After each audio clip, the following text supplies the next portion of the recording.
Where is the best pub in London? It's a question that many have wondered, but no one employed has ever actually had any reason to attempt to find out. That is, until today. As a qualified drunk, I have notoriously been in every single Wetherspoons in London and drunk every cocktail on the menu, but today's quest is to visit the highest rated pubs and the worst rated pubs across London, to see if we can find the definitive best pub and to see if there's any hidden gems in the stinkers. I needed an equally alcoholic companion to join me, and there was only one person I knew that was qualified for the job ahead. Surprise!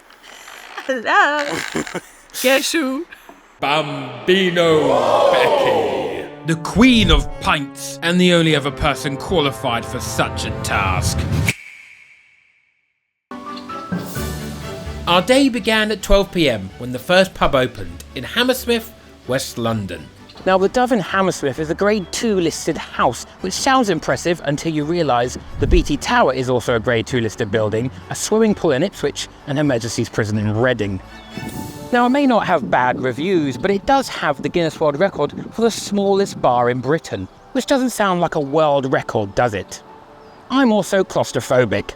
The only small space I'm not scared of is in between a fantastic bosom, but a record tiny bar was concerning. Was it manned by a little person? How small could it possibly be? Not that small. It turns out it's part of one big bar, but they've just stuck a door in between. The only thing I hate more than lying is... This is £7.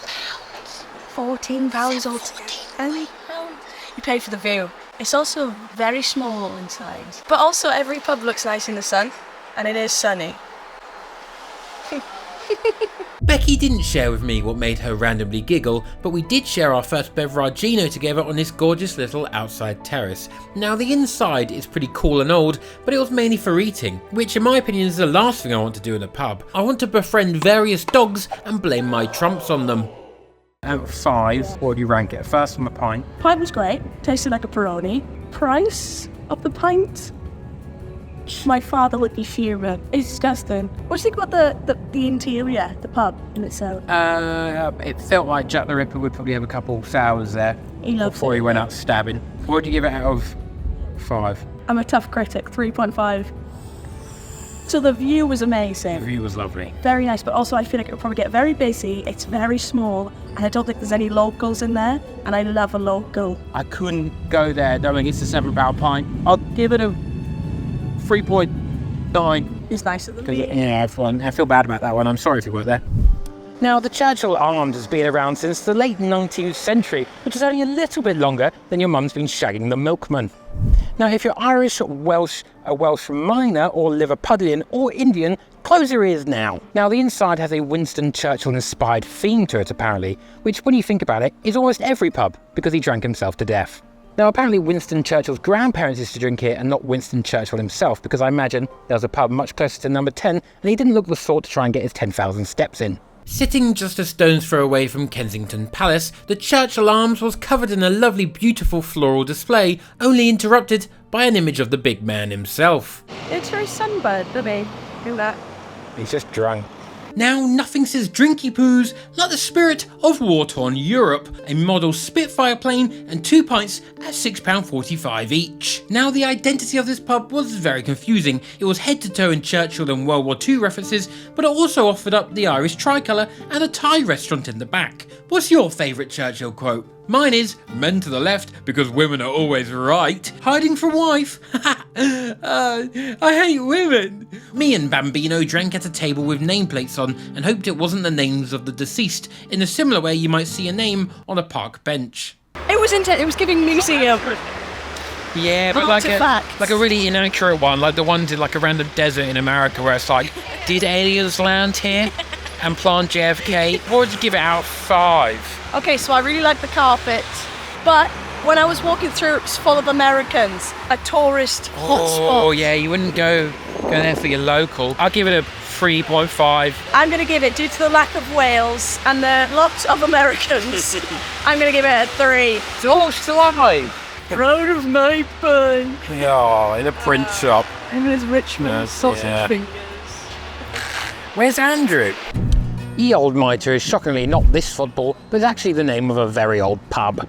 Established in 1546, just 3 years after people realised that the Earth wasn't the centre of the universe, people have been drinking here ever since to forget that alarming fact that we're not that special. Apparently, Queen Elizabeth, the original one, not the sequel, danced around a tree in the garden here. Now, there is sadly no garden, and the pub accepts contactless payments, which is a technology that would make our head fucking explode. Situated on the exact road that 6 elderly men robbed £14 million from safe deposit boxes, the ye old mitre is sandwiched between an array of jewellers down a surprisingly unstabby alleyway. The front of the pub is like a cool little box with a bar that can't be much bigger than the world record for smallest bar. Now this plaque said it was very old, and I have no way to prove that until I meet someone from 1546. We sat in arguably the shittiest bit possible, but most of it is an alleyway to be fair, which is quirky, isn't it? And oh my god,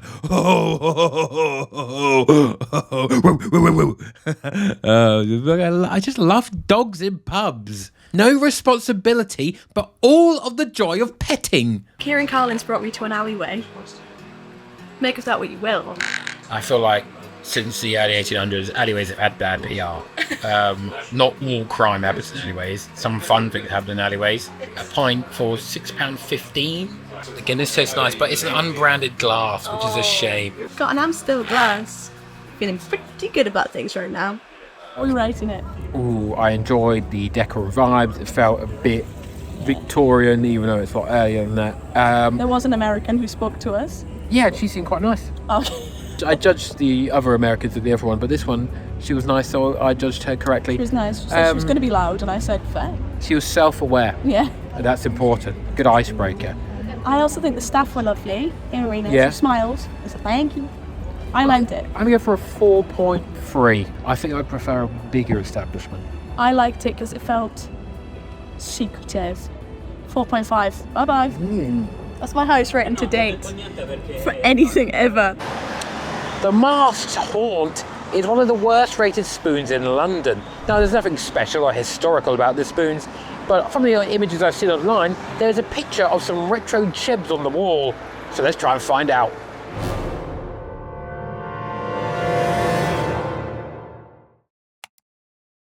Spoons may get a bad rap, but £9.95 for 2 pints is essentially free in London, and it was easily the busiest pub we had been to so far, considering this was about 2 PM on a Tuesday. You could feel free to brush up on your knowledge of commercial law from 1995, or seek out a perfectly reasonable opinion in the in-house magazine. Killing off an urban myth, the ludicrous fairy tale that Wetherspoons sells beer which is close to its sell-by date. This beer tasted fine to me, as did the second one, because we made new pub friends. Friendships never die.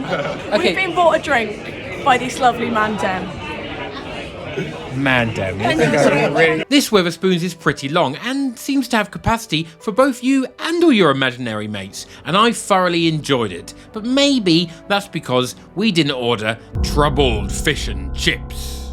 A review by Ron Lunch, who provided this eerily unexplained image. Did bar staff do this? Maybe a rogue seagull? To me, this looks like an inside job by Mr. Ron Lunch himself. So we've just finished having 2 drinks at the Masked Haunt, and we made some friends, which ultimately, it makes the pub. It really does. It does. You want nice people in the pub. This is like one of the lowest rated ones, yet this is the one I'll remember. This is my favourite one so far because we had the best time with L-Dog and his friends. I will remember their faces forever. So I'm going to give this worst rated pub only about 4.9. I don't know about you. No, I've got to say it. Listen, it had pints, it had friends, it had carpets, it had Ciarán Carlin. 5 stars. I'm going to 5-star. I'm going to upgrade. I'm going to upgrade. It's a 5. It's a 5-star. On to the next shithole. The corner shop is a place that I've walked past many a time. It has no historical value whatsoever, but doesn't have any real value. Every time I walk past it, I thought, wow, that looks like a shithole from the outside, but does it look like a shithole from the inside? Ooh. I'm trying out a new walk. The vibes were truly immaculate. and the toilets were cordoned off to non-customers, so he opted to speed up the process by having not one baby Guinness, but 2 baby Guinoirs, almost exactly as the neon scripture told us to. Now honestly, it felt dire in there, and the reviews were absolutely appalling. Avoid this place. Rude and dismissive. Rude manager / owner and clueless staff. Rude beyond belief. Chezzy on a vegan burger. But this man right here, Chris, provided a primary light source without being asked, and despite immediately knowing I would never return to this establishment ever again in my life. I wish Chris well. He seemed like a genuine soul with a passion for serving 2 troglodytes doing shots at 4 p.m. on a Tuesday. I promise you, this is a real job. Very well made. Smooth, Thank you. gorgeous. What I will say though, it's quite dark. It is very dark. I can't believe it's actually light outside. It's like when you come out of the cinema. It feels like something that shouldn't be open on a Tuesday. Because who's going in there to have a drink? People cheat on each other in there. Oh, do they? I think so. Oh, no. It's dark. Yeah, it's dark. You can, like, slip a finger in those. That's awful. This is, I remember my first Skinners. this is Settle down. This is the point where I've had one too many drinks. 1, 2, 3, 4, 5, 6, too many Let's drinks. all go to church. What are you rating it? I'm going to give it Bethlehem out of 5. It's opposite a strip club. Not that I would know. Yeah. It's mental. Which could be good for some people. Yeah, but not us, right, Ciarán? Yeah, no, because I've got values. Yeah, I've got things to do on a Tuesday. So I'm gonna. It didn't have that pub vibe for me. It felt quite cold vibes. So I'm gonna give it a 3.5. I'm going to give it the corner shop a 3.2. I'm not interested. I'm not going to go again. Now we're going to another one. Pay your respects quickly. Can you imagine? Oh, rest in peace, Maggie. Chill out, geezer. Oh.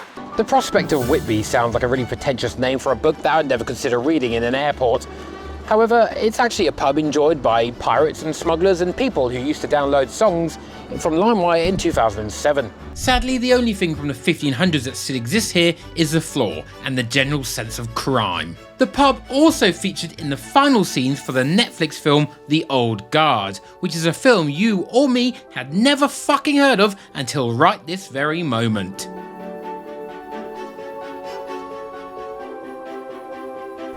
Sorry, this shot is just literally your ass. It's meant to be the decor, not the decor.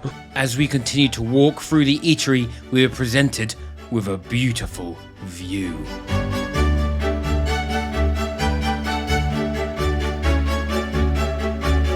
Oh, yes. Ciarán, I used to live there. I pointed. Guys, I used to live there, 70th floor. Oh, this is gorgeous. The sounds of the waves. Oh, the sea air. Being beside the seaside is incredible. Oh, I do like to be beside the seaside. I do like to be beside the sea. I also like to... It's a girls beside, I would like to be beside the sea. You know the second verse? Look at us, Ciarán. Look at us. Who would afford it? Just 2 girls on holiday. Just I have a womb. What's your best joke? Don't say your life. Oh no, it's not. I quite like mine. The foreign policy of Rwanda. As this lady hoped to encounter a gift like a Nintendog, I was briefly amused by this replica execution apparatus, which is also a handy reminder that your wife might kill you if you stay for another pint. There were 10 German bummers, ladies and disabled. Where are the toilets for the women who aren't? This looks like the... Have you got any games on your phone? Double pub dogs, including special lest we forget neckerchief. Yes, there were 9 German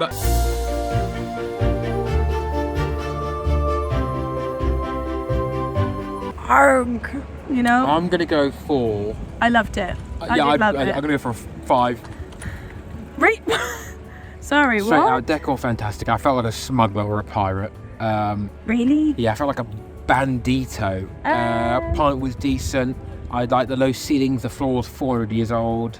You know. 400 years and we're walking on it. That's almost as old And as our you. little... What? It is. Shush. I'm going to give that... Do you know what? Right. 4.7 because it felt quite pretentious. There was a lot of posh people in there. East London, didn't expect it, girls. Can't lie. Yeah. Yeah, this is Smuggler's Paradise, and we don't need any people. Raw. Yeah, I didn't need raw. Where's my fucking backy? Next up was the largest pub in the UK, which was a new Brewdog at Waterloo Station. I don't want to preface this pub with being like, biased before we go in, but I just want to say I fucking hate Brewdog. It's just What? shit. Really, don't do it. I actually quite like my ears being clean, so joke's on you. Yeah, for me, it's jokes on me, just like my whole entire life. Well, that's a bit too deep for a video about drinking your problems away. In January 2022, an episode of BBC One investigative series Disclosure interviewed former employees who say they found it a miserable and uncomfortable experience, which is also how the people who drink there would describe it. This particular Brewdog in Waterloo Station is apparently the largest pub in the entirety of the UK, with space to cater up to 1,775 irritating blokes or your big fat mother. It apparently has 60 taps of beers you've never fucking heard of, bowling lanes, co-working spaces, a podcast studio, because we need more of that, and even a slide, which one day will inevitably be pissed down by a drunken knobhead. Or myself, in about 3 seconds. I don't mean piss, I mean like me, just go down it. But maybe I did a little piss. I'm not telling you. This is... Oh, Jesus. Oh, Jesus Christ, Fenton. Oh, The prices were quite frankly sickening, but Becky was buying, so I opted to try the £7.10 Candy Kittens pint, which isn't even a full pint, for £7.10. It's really nice. It's lovely. That tastes like squash. Ribena. Tastes like Ribena nut. The faces you make. That's nice. It's not sour. quite nice. It's nice. Isn't Yeah, I want to take the piss, but I can't take the piss. That tastes like Candy Kittens. But with a little hint of puss. I'm so sorry. Pussy. I'm so sorry. I didn't mean... Pussy. Those were my famous last words for the evening, as I'd finally reached my full capacity for liquid. 6 Guinnesses, 2 baby Guinness, and a 2 pint of this shite. Miss Bambino was handling it much better than me, but she doesn't suffer from sleepy boy syndrome. Oh, he's a sleepy boy. He's so sleepy. He just wants to sleep. Get that man home. There is a series of alarms going off, and the main alarm is, it's Benny Bye-Byes. What do you think about that pub? I wanted to hate it, but the people were really nice. And the place was bloody The huge. place is huge. Ice cream, photo booths. It was Disneyland. There's a on slide, steroids. which is funny. but, That to me is an arcade of just everything I've ever wanted. If I could build an arcade, I'd build that. I would build, not that. Why? I would just walk into a KFC, eat a couple £1 wings, and be done with the day. But Kiri's never happy. Oh, that's deep, but also just incredibly true. I'm gonna give it a 3.8. I'm a harsh man. I'm a harsh man. The slide doesn't make up for the lack of actual real. You went on Guinness. this like 3 times. I went on the slide 3 times, and every single time that passed, I had a lot of time to think of that tube, and I thought, you know what? No, Brewdog. All right, you're not tricking me into liking you. Claustrophobia. Keep it in. I want to go home. Yeah, I'm happy to have a burger now. Home is 5 stars. I love it. At the end of this expedition, I realised I wasn't any closer to finding the best pub in London, but I had stumbled upon the realisation of something even more important. It doesn't matter what the pub is like. It doesn't matter how much the pint is. Well, actually it does a little bit, but it matters the friends you make and take along the way. But mainly the dogs. I just love the dogs, especially the ones who respect the war dead. There were 8 German